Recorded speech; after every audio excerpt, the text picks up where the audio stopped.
ओम साई राम। श्री साई सच्चरित्र अध्याय 36। आश्चर्यजनक कथाएं। गोवा के दो सज्जन श्रीमती औरंगाबादकर। इस अध्याय में गोवा के दो महानुभावों और श्रीमती औरंगाबादकर की अद्भुत कथाओं का वर्णन है। गोवा के दो महानुभाव। एक समय गोवा से दो महानुभाव श्री साईं बाबा के दर्शनार्थ शिरडी आए। उन्होंने आकर उन्हें नमस्कार किया। यद्यपि वे दोनों एक साथ ही आए थे, फिर भी बाबा ने केवल एक ही व्यक्ति से 15 रुपये दक्षिणा मांगी, जो उन्हें आदर सहित दे दी गई। दूसरा व्यक्ति भी उन्हें सहर्ष 35 रुपये दक्षिणा देने लगा तो उन्होंने उसकी दक्षिणा लेना अस्वीकार कर दिया। लोगों को बड़ा आश्चर्य हुआ। उस समय श्यामा भी वहाँ उपस्थित थे। उन्होंने कहा कि देवा, ये क्या, ये दोनों एक साथ ही तो आए हैं। इनमें से एक की दक्षिणा तो आप स्वीकार करते हैं और दूसरा जो अपनी इच्छा से भेंट दे रहा है उसे अस्वीकार कर रहे हैं। ये भेद क्यों? तब बाबा ने उत्तर दिया कि श्यामा, तुम नादान हो। मैं किसी से कभी कुछ नहीं लेता। यहाँ तो मस्जिद माँ ही अपना ऋण मांगती है और इसलिए देने वाला अपना ऋण चुकता कर मुक्त हो जाता है।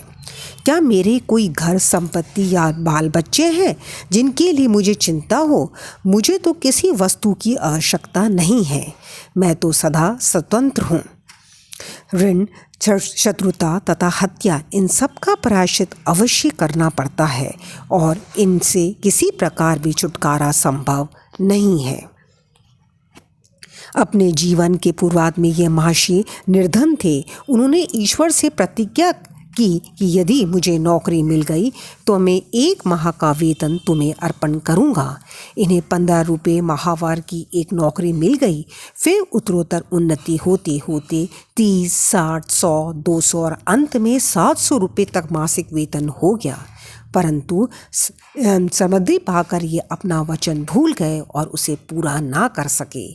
अब अपने शुभ कर्मों के ही प्रभाव से इन्हें यहाँ तक पहुँचने का सौभाग्य प्राप्त हुआ है। अतः मैंने इनसे केवल 15 रुपये ही दक्षिणा मांगी, जो इनके पहले माह की पगार थी। दूसरी कथा। समुद्र के किनारे घूमते घूमते मैं एक भव्य महल के पास पहुंचा और उसके दलान में विश्राम करने लगा। उस महल के ब्राह्मण स्वामी ने मेरा यथोचित स्वागत कर मुझे बढ़िया स्वादिष्ट भोजन पदार्थ खाने को दिया। भोजन के उपरांत उसने मुझे अलमारी के समीप एक स्वच्छ स्थान शयन के लिए बतला दिया और मैं वहीं सो गया। जब मैं प्रगढ़ निद्रा में था तो उस व्यक्ति ने पत्थर खिसकाकर दीवार में सेंध डाली और उसके द्वारा भीतर घुसकर उसने मेरा खीसा कतर लिया। निद्रा से उठने पर मैंने देखा कि मेरे 30,000 रुपये चुरा लिए गए हैं। मैं बड़ी विपत्ति में पड़ गया और दुखित होकर रोता हुआ बैठ गया। केवल नोट ही नोट चुरा लिए थे। इसलिए मैंने सोचा कि यह कार्य उस ब्राह्मण के अतिरिक्त और किसी का नहीं है। मुझे खाना पीना कुछ भी अच्छा ना लगा और मैं एक पखवाड़े तक दलान में ही बैठे बैठे चोरी का दुख मनाता रहा। इस प्रकार 15 दिन व्यतीत होने पर रास्ते से जाने वाले एक फकीर ने मुझे दुख से बिलखाते देखकर मेरे रोने का कारण पूछा। तब मैंने सब हाल उससे कह सुनाया। उसने मुझसे कहा कि यदि तुम मेरे आदेश अनुसार आचरण करोगे तो तुम्हारा चुराया धन वापस मिल जाएगा। मैं एक फकीर का पता तुम्हें बताए देता हूँ। तुम उसकी शरण में जाओ और उसकी कृपा से तुम्हें तुम्हारा धन पुनः मिल जाएगा। परंतु जब तक तुम्हें अपना धन वापस नहीं मिलता उस समय तक तुम अपना प्रिय भोजन त्याग दो। मैंने उस फकीर का कहना मान लिया और मेरा चुराया धन मिल गया।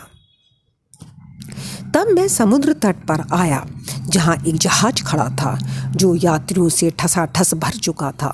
भाग्यवश वहाँ एक उदार प्रकृति वाले चपरासी की सहायता से मुझे एक स्थान मिल गया। इस प्रकार मैं दूसरे किनारे पर पहुंचा और वहां से मैं रेलगाड़ी में बैठकर मस्जिद माई आ पहुंचा। कथा समाप्त होते ही बाबा ने श्यामा से इन अतिथियों को अपने साथ ले जाने और भोजन का प्रबंध करने को कहा। तब श्यामा उन्हें अपने घर ले गए और उन्हें भोजन कराया। भोजन करते समय श्यामा ने उनसे कहा कि बाबा की कहानी बड़ी ही रहस्यपूर्ण है, क्योंकि ना तो वह कभी समुद्र की ओर गए हैं और ना उनके पास 30,000 रुपये ही थे। उन्होंने ना कभी भी यात्रा की, ना उनकी कोई रकम ही चुराई गई और ना वापस आई। फिर श्यामा ने उन लोगों से पूछा कि आप लोगों को कुछ समझ में आया कि इसका अर्थ क्या था? दोनों अतिथियों की गिंगियां बंद गईं और उनकी आंखों से आंसुओं की धारा बहने लगी। उन्होंने रोते रोते कहा कि बाबा तो सर्वव्यापी, अनंत और परब्रह्म स्वरूप हैं। जो कथा उन्होंने कही है वह बिल्कुल हमारी ही कहानी है और वह मेरे ऊपर बीत चुकी है। ये महान आश्चर्य है कि उन्हें ये सब कैसे ज्ञात हो गया। भोजन के उपरांत हम इसका पूर्ण विवरण आपको सुनाएंगे।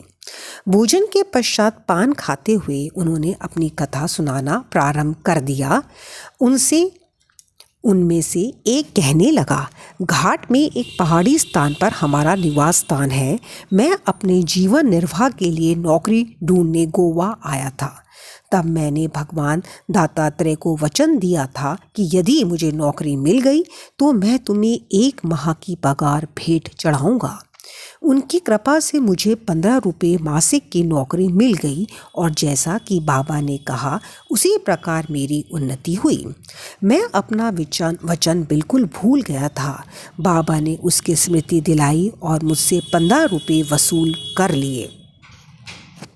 आप लोग इस दक्षिणा ना समझें, आप लोग इसे दक्षिणा ना समझें। यह तो एक पुराने ऋण का भुगतान है।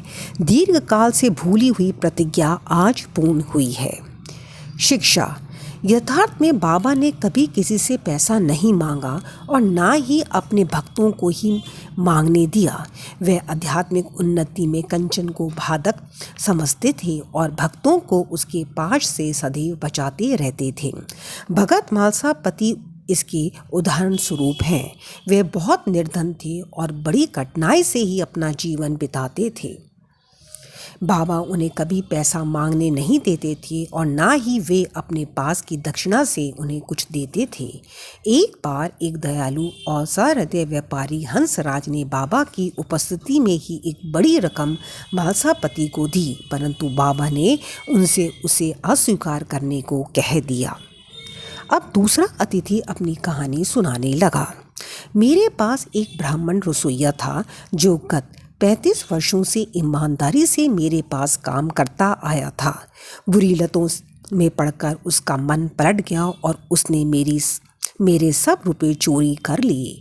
मेरी अलमारी दीवार में लगी थी और जिस समय हम लोग गहरी नींद में थे उसने पीछे से पत्थर हटाकर मेरे 30,000 रुपयों के नोट चुरा लिए। मैं नहीं जानता कि बाबा को ये ठीक ठाक धन राशि कैसे ज्ञात हो गई। मैं दिन रात रोता और दुखी रहता था। एक दिन जब मैं इसी प्रकार निराश और उदास होकर बरामदे में बैठा था, उसी समय रास्ते से जाने वाले एक फकीर ने मेरी स्थिति जानकर मुझसे इसका कारण पूछा। मैंने उसे सब हाल कहा सुनाया। तब उसने बताया कि कोपरगांव तालुके के शिरडी ग्राम में श्री साईं बाबा नाम के एक ओलिया रहते हैं। उन्हें वचन दो तथा अपना रुचिकर भोज्य पदार्थ त्याग मन में कहो कि जब तक मैं तुम्हारा दर्शन ना कर लूँगा उस पदार्थ को कदापि ना खाऊंगा। तब मैंने चावल खाना छोड़ दिया और बाबा को वचन दिया, बाबा जब तक मुझे तुम्हारे दर्शन नहीं होते तथा मेरी चुराई गई धनराशि नहीं मिलती तब तक मैं चावल ग्रहण ना करूँगा। इस प्रकार जब 15 दिन बीत गए तब वह ब्राह्मण स्वयं ही आया और सब धनराशि लौटाकर क्षमा याचना पूर्वक कहने लगा कि मेरी मति ही भ्रष्ट हो गई थी जो मुझसे ऐसा अपराध हुआ है। मैं आपके पैर पड़ता हूँ, मुझे क्षमा करो। इस प्रकार सब ठीक ठाक हो गया। जिस फकीर से मेरी भेंट हुई थी तथा जिसने मुझे सहायता पहुंचाई थी वह फकीर मेरे देखने में कभी नहीं आया। मेरे मन में श्री साईं बाबा के दर्शन की जिनके लिए फकीर ने मुझसे कहा था बड़ी तीव्र उत्कंठा हुई। मैंने सोचा कि जो फकीर मेरे घर पर आया था वह साईं बाबा के अतिरिक्त अन्य कोई नहीं हो सकता। जिन्होंने मुझे कृपा कर दर्शन दिए और मेरी इस प्रकार सहायता की, उन्हें 35 रुपये का लालच कैसे हो सकता है। इसके विपरीत वे अहेतुक कृपा करके आध्यात्मिक उन्नति के पथ ले जाते हैं। जब चोरी गई राशि मुझे पुनः प्राप्त हो गई, तब मेरे हर्ष का पारावार ना रहा। मेरी बुद्धि भ्रमित हो गई और मैं अपना वचन भूल गया। कुलाबा में एक रात्रि को मैंने साईं बाबा को स्वप्न में देखा। तभी मुझे अपनी शिरडी यात्रा के वचन की स्मृति हो आई। मैं गोवा पहुंचा और वहां से एक स्टीमर द्वारा बम्बई पहुंचकर शिरडी जाना चाहता था, परंतु जब मैं किनारे पर पहुंचा तो देखा कि स्टीमर खचाखच भर चुका है और उसमें बिल्कुल भी जगह नहीं थी। कैप्टन ने तो मुझे चढ़ने ना दिया, परंतु एक अपरिचित चपरासी के कहने पर मुझे स्टीमर में बैठने की अनुमति मिल गई और मैं इस प्रकार बम्बई पहुंचा। फिर रेलगाड़ी में बैठकर यहाँ पहुंच गया। बाबा के सर्वव्यापी और सर्वज्ञ होने में मुझे कोई शंका नहीं है। देखो तो हम कौन हैं और कहाँ हमारा घर। हमारा भाग्य कितना अच्छा है कि बाबा हमारी चुराई गई राशि वापस दिलाकर हमें यहाँ खींच कर लाए। आप शिरडीवासी हम लोगों की अपेक्षा सहस्त्र गुना श्रेष्ठ और भाग्यशाली हैं, जो बाबा के साथ हंसते खेलते मधुर भाषण करते और कई वर्षों से उनके समीप रहते हो।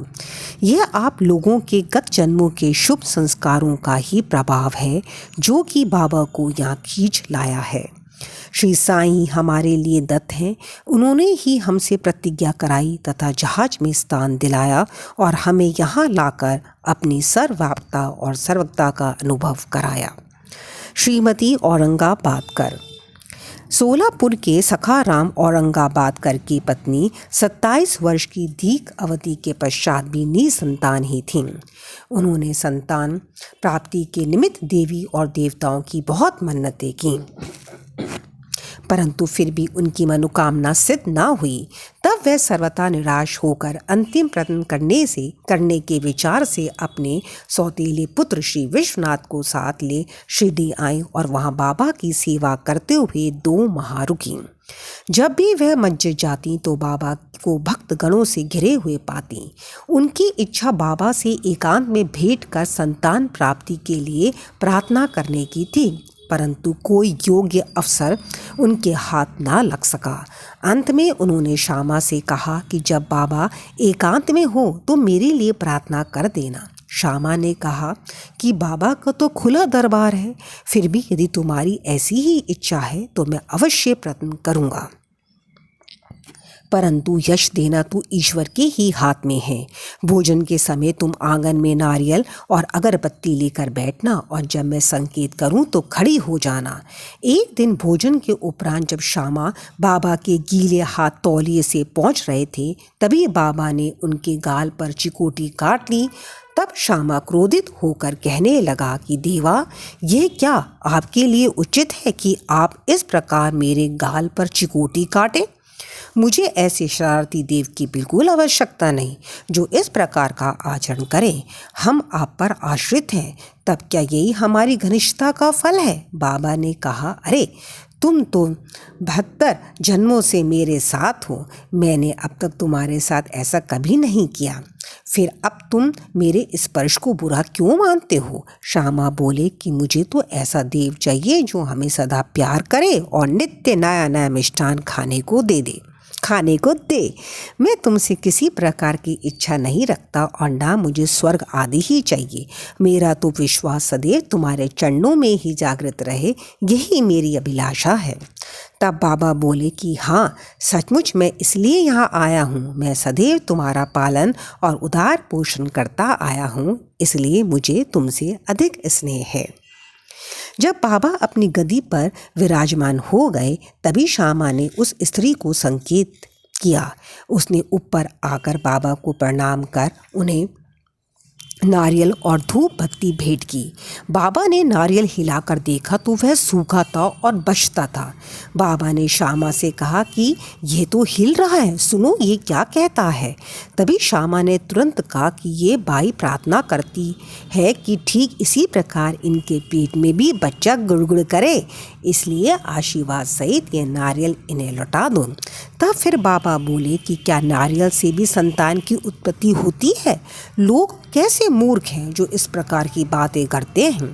श्यामा ने कहा, मैं आपके वचनों और आशीष की शक्ति से पूर्ण अवगत हूँ और आपके एक शब्द मात्र से ही इस बाई के बच्चों का तांता लग जाएगा। आप तो टाल रहे हैं और आशीर्वाद नहीं दे रहे हैं। इस प्रकार कुछ देर तक वार्तालाप चलता रहा। बाबा बार बार नारियल फोड़ने को कहते थे, परंतु श्यामा बार बार यही हठ पकड़े हुए था कि बाबा इसे उस बाई को दे दें। अंत में बाबा ने कह दिया कि तुम इसको पुत्र की प्राप्ति होगी। तब श्यामा ने पूछा कि कब तक? बाबा ने उत्तर दिया कि 12 मास में। अब नारियल को फोड़कर उसको 2 टुकड़े किए गए। एक भाग तो उन लोगों ने खाया और दूसरा भाग उस स्त्री को दिया। तब श्यामा ने उस बाई से कहा कि प्रिय बहन, तुम मेरे वचनों की साक्षी हो। यदि 12 मास के भीतर तुमको संतान ना हुई तो मैं इस देव के सिर पर ही नारियल फोड़कर इसे मस्जिद से निकाल दूंगा, और यदि मैं इसमें असफल रहा तो मैं अपने को माधव नहीं कहूँगा। जो कुछ भी मैं कह रहा हूँ इसकी सार्थकता तुम्हें शीघ्र ही विदित हो जाएगी। 1 वर्ष में ही उसे पुत्र रतन की प्राप्ति हुई, और जब बालक 5 मास का हुआ उसे लेकर वह अपने पति सहित बाबा के श्री चरणों में उपस्थित हुई। पति पत्नी दोनों ने उन्हें प्रणाम किया और कृतज्ञ पिता श्रीमान औरंगाबाद कर ने 500 रुपये भेंट किए, जो बाबा के घोड़े श्याम कर्ण के लिए छत बनाने के काम आए। श्री सद्गुरु साईनाथा परमस्तु। शुभम भवतु। Om Sai Ram. Please like, subscribe and share please.